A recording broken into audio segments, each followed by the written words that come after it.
wanted just a minute to this. It's gonna be worth it. I have one of the best social media platform. It's called Young Millionaire Talks. It's called Young Millionaire Talks. I inspire the younger people and stuff. I really wanted just a minute to this. It's gonna be worth it. Man, this you can possible. What you can do, tukuwa napa hata ya wii.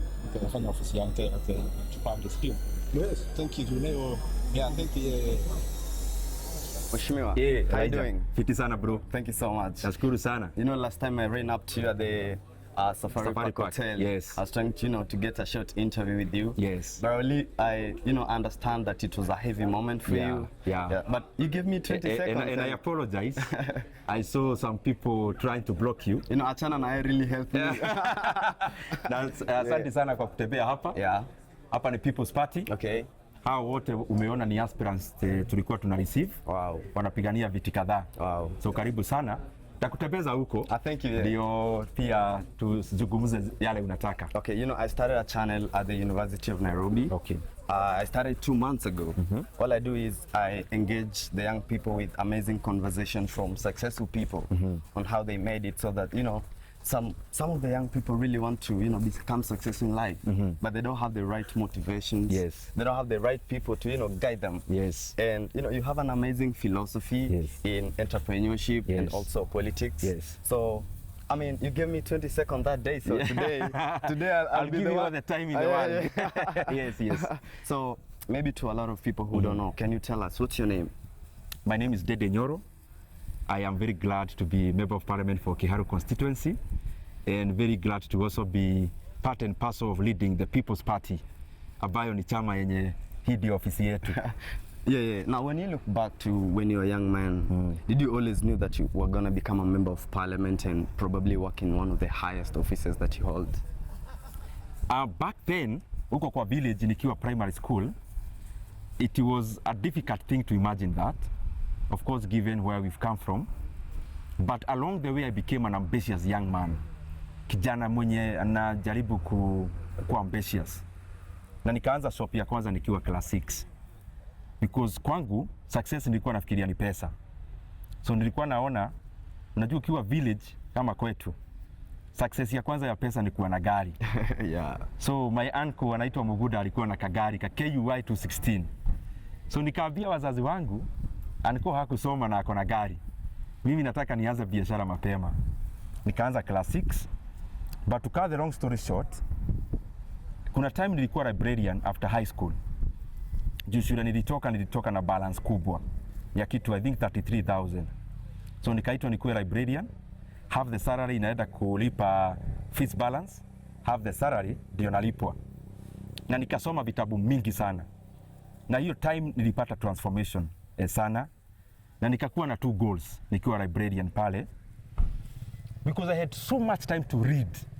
Paka nilisoma Bible from the from Genesis to Revelation. Wow. Nikasoma vitabu za kina Martin Luther King Jr., Mahatma Gandhi, Abraham Lincoln, na nikakuwa na goal ya kukuwa na pesa na nikijaliwa nikuwe kiongozi. Na so venye nilienda campus KU, nikaanza hizo vitu zote mbili. Nikaanza kuvai nikiwa first year, na nikaanza kuweka ka hoteli place inaitwa KM pale KU. Wow. But nikiwa second year kuna kitabu niliandika kanaitwa How to Succeed in High School. Ndio ukitafuta the original copy ya hiyo book, hapa Juma niliandika, na nilikuwa second year KU. Nikaandika Ndindi Nyoro ni mwanabiashara, ni student. But the last sentence ya hiyo kwa kitabu ilikuwa and future Kiharu MP. Wow. So you had dreams of a young man. Yeah. I think ukifocus kitu, everything has a way of making it align. You know, a lot of young people have a problem in business, right? Many of them really want to make revenue in business. Yes. Some of them are, having a problem to close those deals. You've been, having an amazing entrepreneurship journey. You are into investment, right? Yes. And I remember there was I read that you made a very risky investment with the Kenya Power. Yeah, true. I mean, you put together 50 million to invest in a company that a lot of people were saying it was struggling at that moment. Yes. Why did you take such a big risk? You know, Elijah, Yes. kitu nimefanya from campus ni story ya investments. Yeah. Juu nikiwa first year long vacation, nilianza kuwa intern in a stock broking company. Yeah. So ni vitu nimekuja kupenda na nikakuwa mtu anasoma Forbes, anapenda kuwatch Bloomberg CV, kuwatch CNBC from campus. Na kama kuna kitu napendanga outside of the leadership role that I have, ni story na investments. Yeah. And that's why unaonanga nikienda any place, even where agenda sio hiyo, huwa naongea story ya investments. So mimi nilifanya research some time back, I think it was 2021 or 2020 na huko nyuma. Hiyo time Kenya Power ilikuwa inatoka kitu 1 shilling and 50 cents, 70 cents, 80 cents, but below 2 shillings. So venye niliangalia kampuni, yes ilikuwa ina make losses, but kuangalia revenue ya hiyo kampuni nikaona the loss making streak sio kitu yenye ni permanent. Yeah. Na nikasema sasa share inatoka shilingi 1 na 70 cents hata inatoka rahisi kuliko peremende. In fact I told somebody, Yeah. juu inatoka bei cheap kuliko peremende, nitabuy tu. Yeah. So I started buying, nikipata pesa from businesses na invest, nikipata salary na invest, nika profit from the other businesses I do, nikaanza kufocus na Kenya Power. Wow. And I'm glad hizo shares, the average buying price was around 1 shilling 80 cents. Na saa iko 21. Wow. So mimi nafurahi sana juu pia hapo maybe Mungu aliona najipeana kwa uongozi. Yeah. Akaona pia anilipe kutokea kwa hiyo investment. And I'm very grateful for that. You know, investments comes with, how do you see it? And one of the things that I learned in your investment plans is the long-term investment. You know, a lot of people think short-term. How will you say the action of long-term thinking could affect the small actions that people do? You know, it depends with how you view investment. Ukichukua investment like a gamble, then you become short-termist. The best way to invest is to buy a company. Hata kama unabuy share moja, unaenda na mentality like you are buying the entire company. So you're able to do research.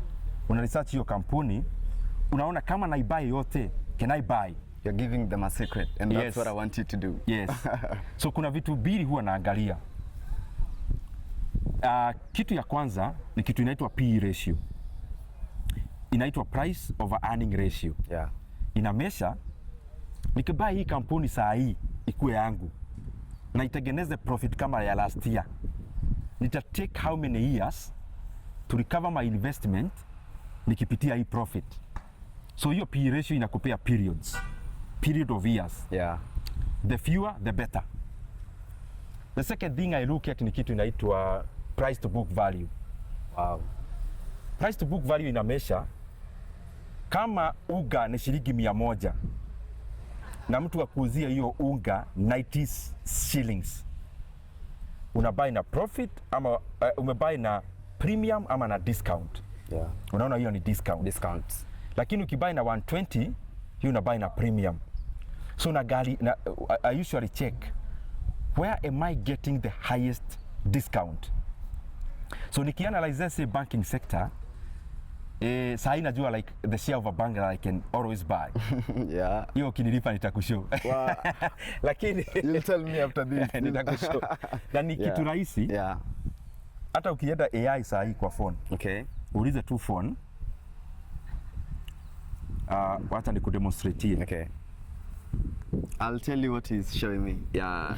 Let's say useme what is the PE ratio of, let's say, KCB Bank Group. Yeah. Yes.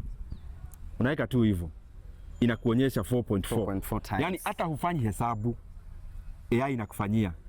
So if you check yenye iko na let's say PE ratio ya 2, then it's very good. Yeah, because it will grow. It will take lesser period to recover your money. Yeah.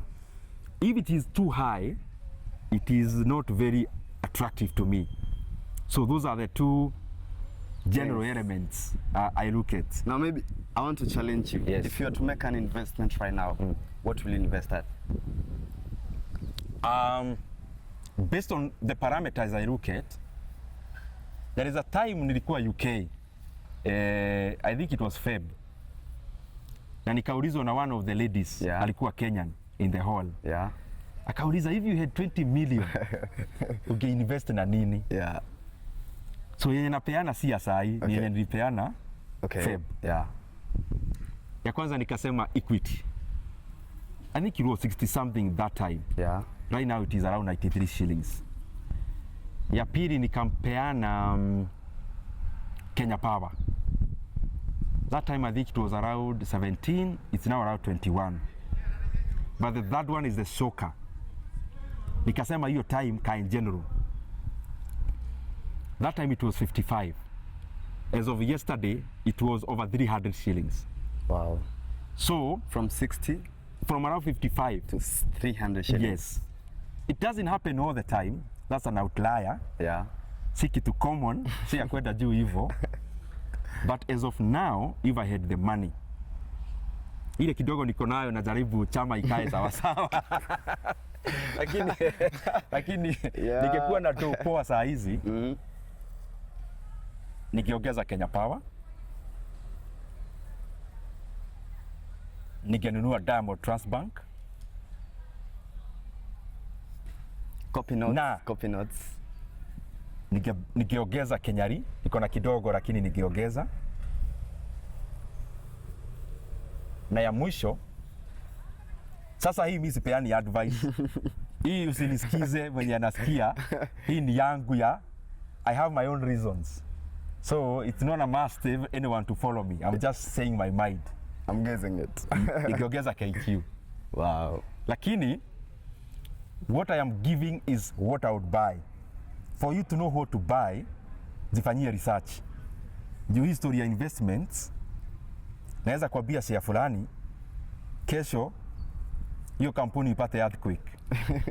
So you see now, umewapoteza. Yes. Yeah. So what I'm giving is a casual talk, not not a professional advice. Yeah. But mtu akitumia P ratio na price to book, ataona the reasoning behind the recommendations that I'm giving. You know, one of the greatest billionaire recently said, Aliko Dangote, that the future of African markets is really going to be big. Yes. He wants to, you know, bring one of the largest IPOs. Yes. Introducing in the National Security Exchange. Yes. What can you say about that? I'm a fan of Dangote. I'm a fan of all Nigerian billionaires. Not just, when you get time, go read about Aliko Dangote. But one billionaire Nigerian who has a very nice story is called Femi Otedola. I'll next time I'll give you his autobiography. I'm going very to check nice, it out. very thrilling. Yeah. Go read about the founder of Globacom. Yeah. Called Mike Adenuga. Huyu jamaa kuna siku 2022 akakuwa featured na Forbes as a billionaire. Wakaweka he's worth $2 billion US. Oh my God. That's a lot of money. Yes. So venye mmekuja na your team, wakaenda kwa Glow Company. Wakasema tumetoka Forbes, tumekuja kuongea na mdosi. Wakapata PR team yake. Yeah. Najua alimshow nini? Waliangalia mtu wa Forbes wakamuuliza, what's your name? He said, from where? Forbes. That guy banged the table, the PR guy. Okay. Akawaambia, you people are from Forbes.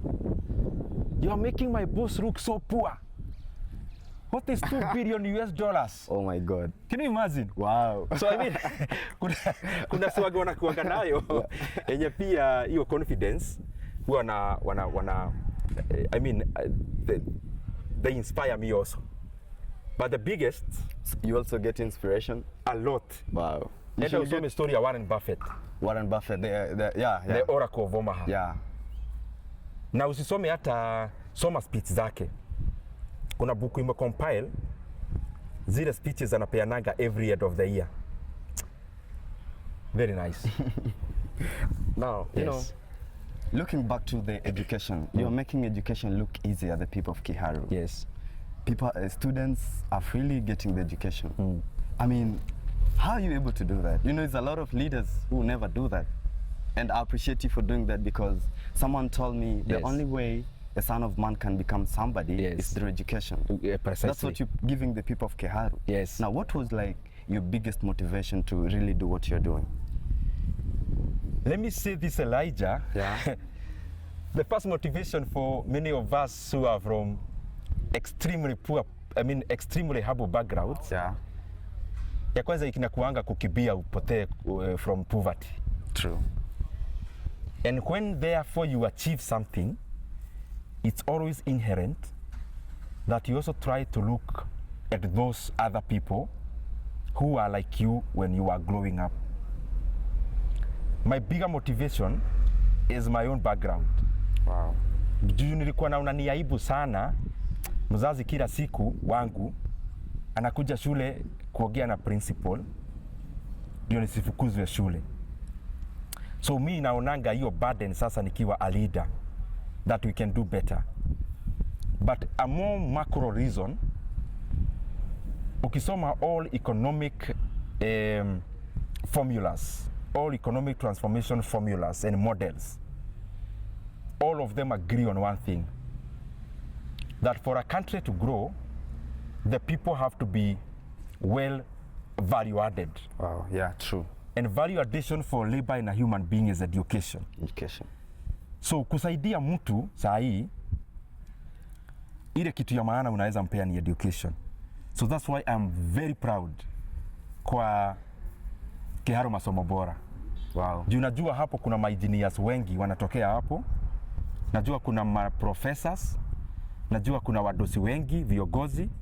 And I'm always glad to have taken part in that. What is the real future of education in Kenya becoming like? What if all the leaders do exactly what you're doing? What will the education be like? Itakuwa accessible, which is good. It will be quality. Because when now you finish, let's say, infrastructure, na in the soft side watu hawalipi school fees, sasa inakupea time kama kiongozi of deepening knowledge. And you deepen knowledge through laboratories, through libraries, and through other things that make knowledge more exemplified in a deeper manner. So hiyo kitu sasa ina create an atmosphere for knowledge ikue commonplace. Wow. Yeah. Wow. Now, you came from a very humble... Ama? Unajua, Yeah, taka uone chama vizuri pia.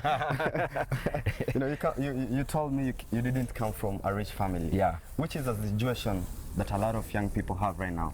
They're very broke. They don't really know what they can do, to get on their feet and become the people they're dreaming of becoming. What will you say is the best financial advice you'd like to share out? The best financial advice to every young Kenyan watching, start knowing the diversity of investments early. Many of us only know one thing, kununua shamba. Na wazazi wetu hawaamini make it kama hujakuwa na titles mob za mashamba. I believe shamba is a means to something, not an end to something. If you're not buying a place to build your home or for business, I would vouch for diversity. True. All young Kenyans, mtu akiwa kampo first year, fungua CDS account. Anza kujua story ya shares mapema. Anza kujua kitu inaitwa private equity. Private equity. Mapema. Yeah. Jua kitu inaitwa venture capital. Ukisoma story kama ya mtu anaitwa Peter Thiel, ni wale majamaa alianza PayPal na kina Elon Musk. Usome story ya watu kama Adasin au ni majamaa wa US. You come to realize that ideas are made to be huge companies by the people who understand investments. That's straight game, sir. Yes. So unapata mtu kama Peter Thiel alipea Mark Zuckerberg. Yes, yeah. $500,000 hizo maenzi, akapata kitu 10% ya Facebook hiyo time. Kama hageuza hiyo 500,000 Sasa tunaongea na wewe, nafikiria Meta iko na market capitalization maybe of over $2 trillion. So unaona sasa within that short time 10% ingekuwa over $200 billion. But sana sana tuna fix mind kwa the obvious things, kubuy shamba, kuinvest in boards, but there are other arenas of investments that people can look into. Into stock market, private equity, venture capital. Now if you don't know of any, you start one in a small way. Wow. Now when I look at that place, I'm seeing a big banner. It's the People's Party. That is something that you've launched recently. Yes. And a lot of people have anticipation. What is your next political move like? And what are the things that you have in mind of, you know, the people of Kiharu and all Kenyans in general? Allow me to answer the last one. Okay. Ingine najua nitakuita. Okay. Kitu ile iko kwa roho yangu sana ni masomo. Sisi kama opposition, People's Party and all the other opposition parties, we must offer Kenyans free basic education from January of 2028. Wow. Na niko na hiyo formula. Na hakuna pesa tunahitaji extra. Just rearranging the resources we have. 10 billion from CDF, 10 billion from counties, 15 billion from national government. 35 billion shillings ni enough kupeana free basic education. Yeah, true. Story ya health. Nasema pesa tuna the deductions inaenda NSSF. Nimeongea sana hii wiki ndio unaona voice iko hoarse kidogo. Sorry about that. We can reduce the money that is going to NSSF. We redirect 40 billion towards the healthcare. Na hiyo itaweza kufikisha almost free universal healthcare to Kenyans. Na haswa tukiangazia the families zile zinafanywa zifirisike zikipata mtu wa kwao mmoja hasikii vizuri kwa mwili. The other issue ni jobs. To create jobs for the many young Kenyans. Na haswa naangazia just a few things. Moja ni manufacturing, ingine hospitality and tourism, ya tatu ni quality agriculture.